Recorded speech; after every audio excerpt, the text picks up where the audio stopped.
My daughter-in-law excluded me from Christmas. How I turned the tables and changed our relationship in just 1 week. When my son told me I wasn't welcome at their Christmas dinner, I felt my heart shatter into 1,000 pieces. My daughter-in-law had won. She'd finally pushed me out of my son's life completely. But what happened next changed everything. I never thought I'd have the courage to make such a bold decision, a decision that would completely turn our lives around in ways none of us could have imagined. Family context. My name is Margaret, and I'm 62 years old. My son James has been the light of my life, especially since I lost my husband David to cancer 6 years ago. James was always close to his father, inheriting his kind nature and his practical approach to life. When James met Sarah at a friend's wedding 4 years ago, I was genuinely happy for him. After the grief of losing his dad, I finally saw my son smiling again. Their relationship moved quickly, perhaps too quickly for my liking, but who was I to judge matters of the heart? Looking back now, I can see the warning signs appeared about 8 months after their wedding. James' visits to my home in Wellington became less frequent. Our weekly phone calls grew shorter, and Sarah always seemed to be in the background, reminding him of some urgent matter that needed his attention. Gradually, Sarah started to take control of my son's life and my relationship with him. It began with small things. "Mum, we can't make Sunday lunch this week. Sarah's organized a barbecue with her friends." "Then Mum, this year we are spending our holiday, just the two of us. We need some alone time." But I tried to understand, I really did. I told myself it was normal, that I needed to give their marriage space. That I shouldn't become the stereotypical interfering mother-in-law. So I stepped back. I waited for James to find a balance between me and his new family. Only that balance never came. The visits became increasingly rare, the phone calls increasingly brief. And when we did see each other, James seemed almost uncomfortable. As if he was walking on eggshells, afraid to say the wrong thing. Christmas has always been special in our family.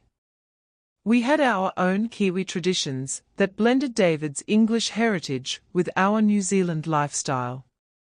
A summer Christmas barbecue at my bark in the Coromandel, swimming in the afternoon, followed by pavlova with fresh kiwi fruit and strawberries. Christmas crackers and silly paper hats, even in the heat of December. For me, Christmas wasn't just a holiday, it was the time when our family bonds felt strongest, when I could still feel David's presence in our traditions.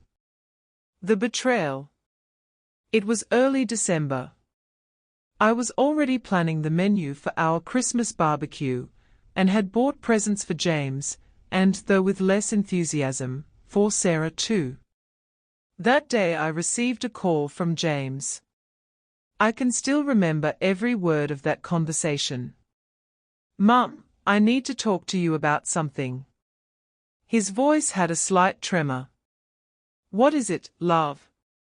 Has something happened?" "No, it's about Christmas." My heart started beating faster. I could sense he was about to tell me something I didn't want to hear. "This year, well, Sarah and I have decided to spend Christmas just with her family at their place in Auckland. Her mum has organized everything and—" He trailed off, as if searching for the right words. I felt a lump in my throat, but tried to stay calm. "I understand, James. That's fine, perhaps we could see each other on Boxing Day, or Christmas Eve." There was silence on the other end. Then James whispered, "We'll be with them for Boxing Day too." "I'm sorry, Mum."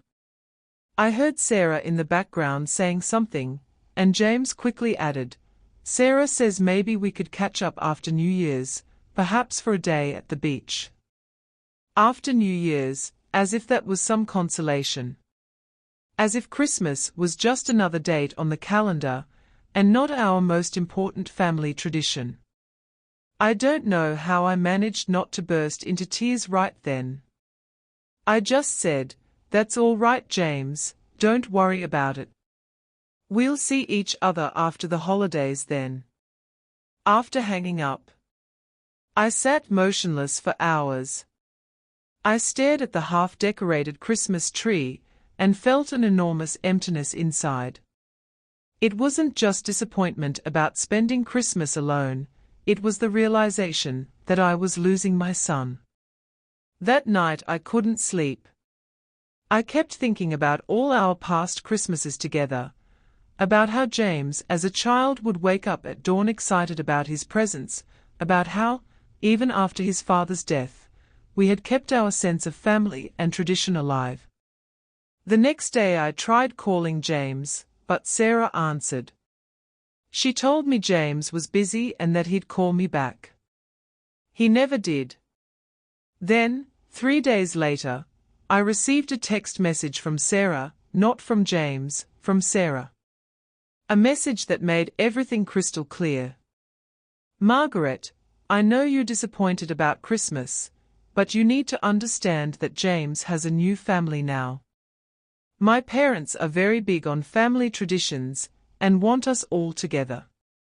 I'm sure you'll understand. Besides, at your age, maybe it's better not to stress yourself with all the preparations.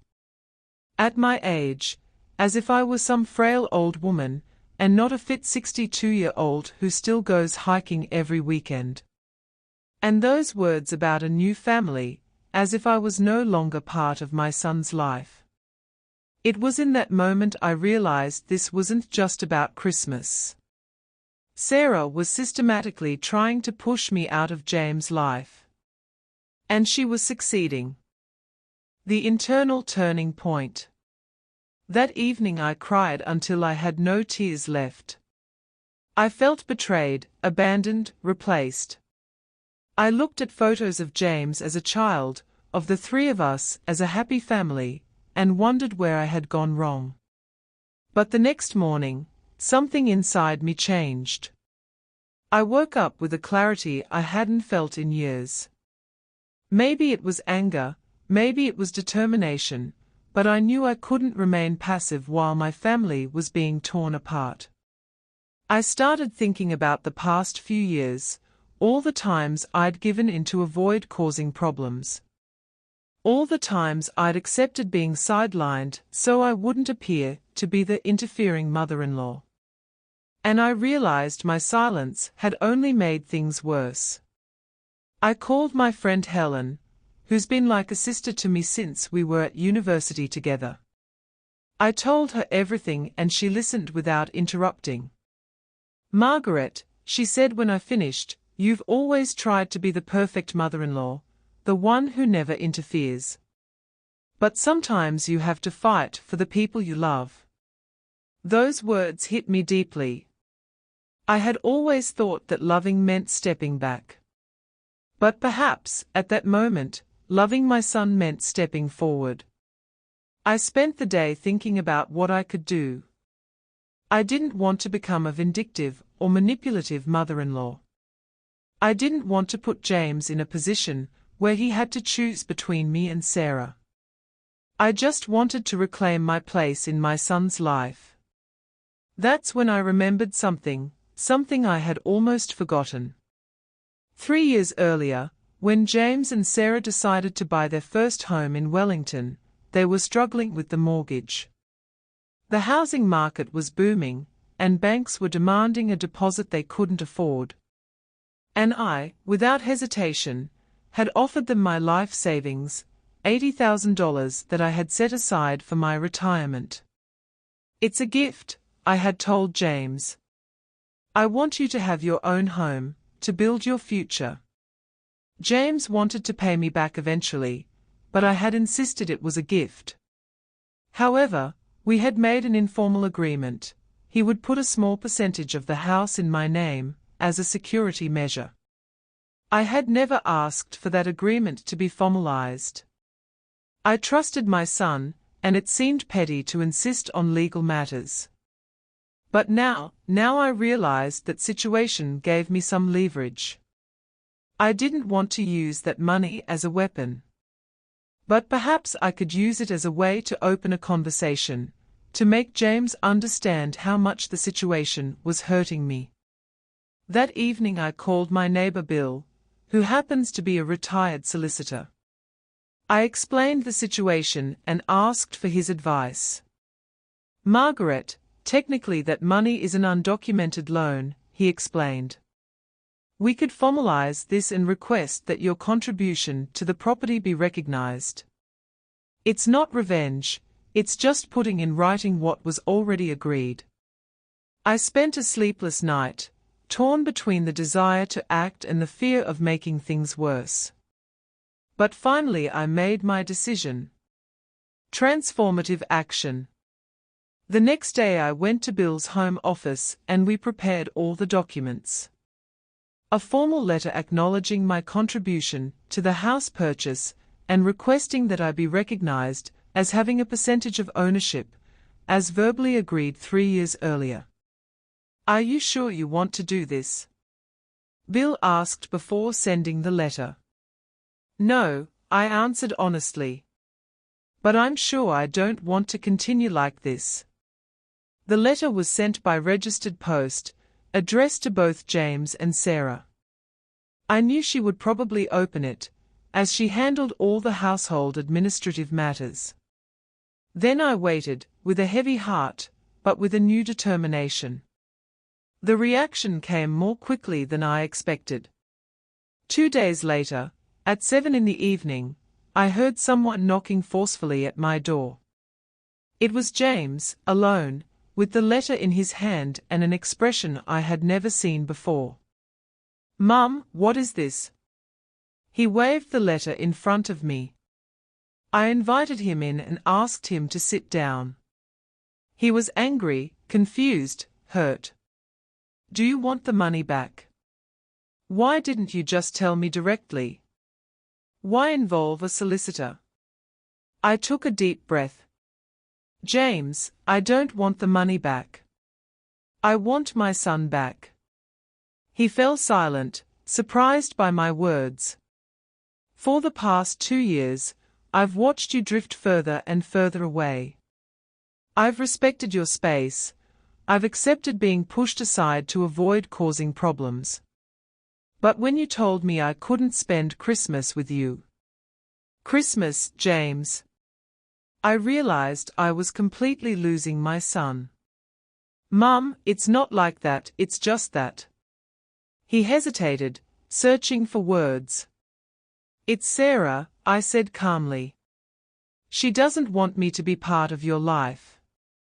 James lowered his gaze, and in that moment I knew I was right.